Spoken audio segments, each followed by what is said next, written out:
Inflorescence पहले से note से रीड करते समझते हैं, देन एनसीईआरटी रीडिंग करेंगे।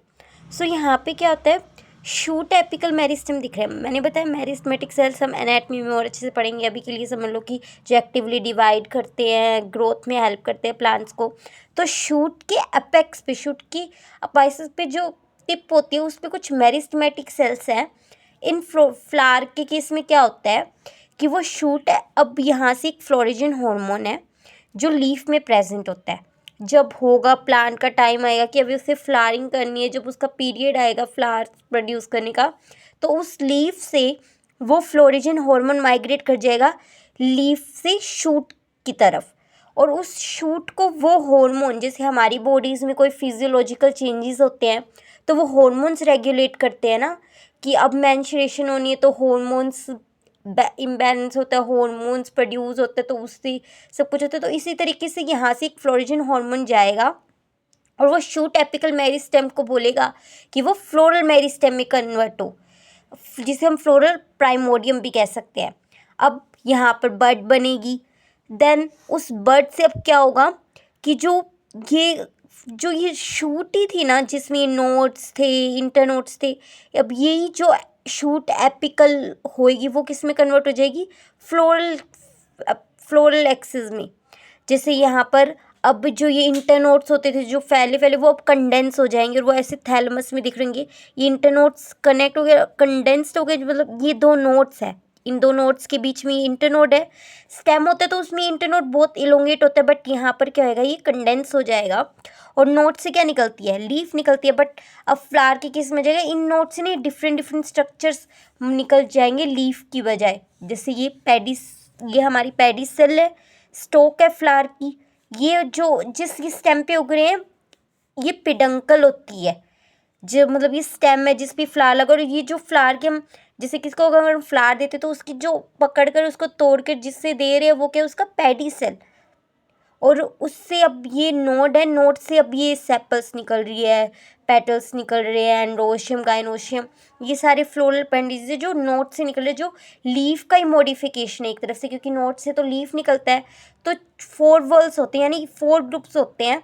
कैलिक्स जो किसका ग्रुप है, सेपल्स का। कोरोला जो किसका ग्रुप है, पेटल्स का।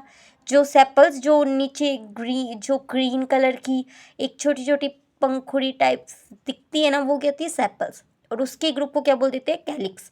और जो पेटल्स, जो प्यारी प्यारी पंखुड़ियाँ होती है जो अलग अलग कलर्स की होती है, डिफरेंट कलर्स की होती है, ब्यूटीफुल पेटल्स, उनके ग्रुप को क्या बोल देते हैं, कोरोला। और जो मेल रिप्रोडक्टिव वाला पार्ट होता है दैट इज स्टेमन, उसके ग्रुप को क्या बोल देते हैं, androecium. And female reproductive part that is pistil, उसके ग्रुप को क्या बोलते हैं, गाइनोशियम। सो यहाँ पर कंक्लूजन क्या निकलता है कि जो फ्लोरल अपेंडेजेस होते जैसे कि sepal, petal, स्टेमन, pistil arise from notes instead of leaves. Leaves के बजाय जहाँ नोट से लीव्स अराइजेज होती थी वहाँ पर उसकी जगह क्या पर होगी, अब ये फ्लोरल अपेंडेजेस। अब फ्लावर क्या है, वो एक मॉडिफाइड शूट ही तो है, शूट का मॉडिफिकेशन हो गया। शूट में क्या होती थी, शूट मतलब क्या होता था, जो ग्राउंड के ऊपर जो भी पार्ट होते थे, whether it is internodes, whether स्नोड, और अगर वो कुछ भी हो, लीफ हो, सब मॉडिफाई होकर क्या बन गया, फ्लावर बन गया। इंटरनोड इलोंगेट होते थे बट यहाँ पर कंडेंस हो जाते हैं, नोड से लीफ निकलती थी बट यहाँ पर फ्लोरल अपेंडेजेस निकलते हैं।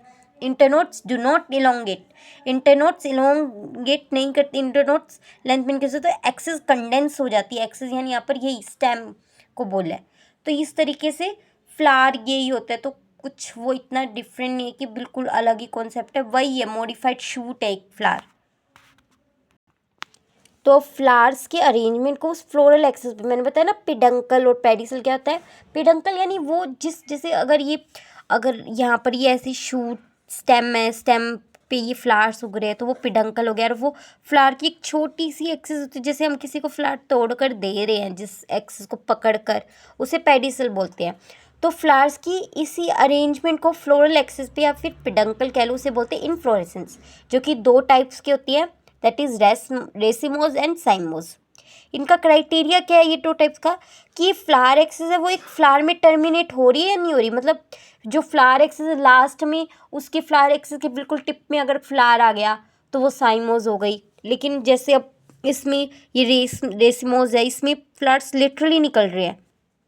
पहले ये पुराना ओल्ड फ्लावर था, फिर उसके बाद एक न्यू फ्लावर, फिर उसके बाद ये न्यू फ्लावर। तो ऐसे जो स्मॉल और यंग दिख रहा है वो न्यू फ्लावर है ना, इसके अपेक्स पे आके तो फ्लावर नहीं उग गया, अभी ग्रो कर रहा है कॉन्टिन्यूसली, तो इसे रेसिमोस कर सकते। इसको ऐसे भी याद रखते हो, रेस लगे होते तो हम क्या होता है आगे बढ़ते ही जाते हैं ना, स्टॉप नहीं होते कहीं भी। तो यहाँ पर भी ये स्टॉप नहीं होगा, यहाँ पे कॉन्टिन्यूसली ग्रो करता रहेगा। Floral axis not terminate into flower, continuous, indefinite, unlimited. Continuous होती रहेगी, कोई डेफिनेट नहीं है, ये फ्लावर्स आते रहेंगे और ये ग्रो करती रहेगी। यंग फ्लावर कहाँ है? अपेक्स के पास है ना, टुवार्ड्स दी अपेक्स। और जब अपेक्स के पास होती है, जैसे हमने लीफ में पढ़ा था कि यंग लीफ है वो टिप के पास निकलती है लीफ, तो उसे बोलते हैं एक्रोपिटल ऑर्डर। और young flower towards central axis. अब ये यंग फ्लावर है वो इस तरीके से इसके पास ऐसे ऐसे उग रहे हैं ना, तो जब सेंटर के पास, हमने फिजिक्स में पढ़ा सेंट्रीफ्यूगल एंड सेंट्रीपिटल, सेंटर से पास, सेंट्रीपिटल एंड सेंटर से दूर, दैट इज सूडो फोर्स होता है, जो उसे सेंट्रीफ्यूगल कहते हैं सर्कुलर मोशन में। एनीवेज हमें उसमें नहीं जाना फिजिक्स में, बट स्टिल यहाँ से थोड़ा सा आइडिया ले सकते हैं। तो ये सेंट्रल एक्सिस के पास है। अभी मैं बताऊंगी कि कैसे से क्या मतलब इनका सेंट्रल एक्सिस के पास से दूर होने से। यहाँ पर ये फ्लड सेंट्रल एक्सिस की इस तरीके से झुकाव है ना, इसका सेंट्रल एक्सिस के पास एक तरफ से सेंटर के पास है, दैट्स वाई ये क्या है यहाँ पर सेंट्रीपिटल ऑर्डर में। अब वहीं जो साइमोस है उसमें देखो, ये जो मेन एक्सिस थी अब वो बिल्कुल टिप पे ये फ्लावर आ गया पहला, तो ये तो यहाँ पर ख़त्म हो गया। अब क्या आगे ग्रो करेगी? नहीं, अब दूसरे फ्लावर को ग्रो करने के लिए भी तो जगह नहीं, अब उनको मजबूरी में क्या करना पड़ेगा, वो साइड से ही निकलेंगे। और ये अब देखो सेंटर से दूर होते जा रहे हैं ना फ्लावर एक तरीके से। और अब यहाँ पर ये सेकंड फ्लावर निकलेगा, पहले यहाँ से ऐसे फ्लावर निकला, फिर यहाँ से, अब मेरी फिंगर्स को देखो, पहले ये ऐसी थी, इसकी फ्लोरल एक्सिस पर टर्मिनेट पे फ्लावर आ गया, फिर यहाँ से फ्लावर को जगह नहीं मिली तो फ्लावर यहाँ से निकला, फिर इस फ्लावर की इधर से फ्लावर, थर्ड फ्लावर, इस जो ये उंगली दिख रही है ये निकला।